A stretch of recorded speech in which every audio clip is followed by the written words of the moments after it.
أعوذ بالله من الشيطان الرجيم. بسم الله الرحمن الرحيم.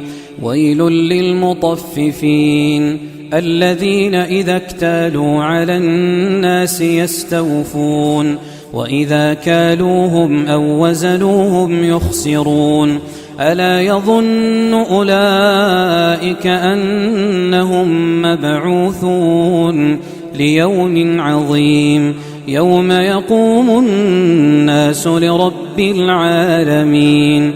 كلا إن كتاب الفجار لفي سجين وما أدراك ما سجين كتاب مرقوم. ويل يومئذ للمكذبين الذين يكذبون بيوم الدين وما يكذب به إلا كل معتد أثيم. إذا تتلى عليه آياتنا قال أساطير الأولين. كلا بران على قلوبهم ما كانوا يكسبون. كلا إنهم عن ربهم يومئذ لمحجوبون ثم إنهم لصالو الجحيم ثم يقال هذا الذي كنتم به تكذبون. كلا إن كتاب الأبرار لفي عليين وما أدراك ما عليون كتاب مرقوم يشهده المقربون.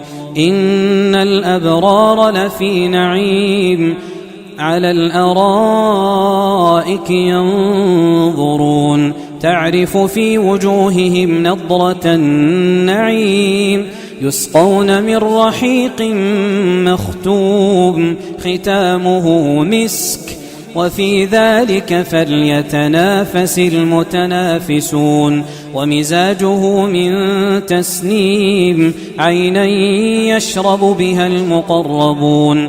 إن الذين أجرموا كانوا من الذين آمنوا يضحكون وإذا مروا بهم يتغامزون وإذا انقلبوا إلى أهلهم انقلبوا فكهين وإذا رأوهم قالوا إن هؤلاء لضالون وما أرسلوا عليهم حافظين. فاليوم الذين آمنوا من الكفار يضحكون على الأرائك ينظرون هل ثوب الكفار ما كانوا يفعلون.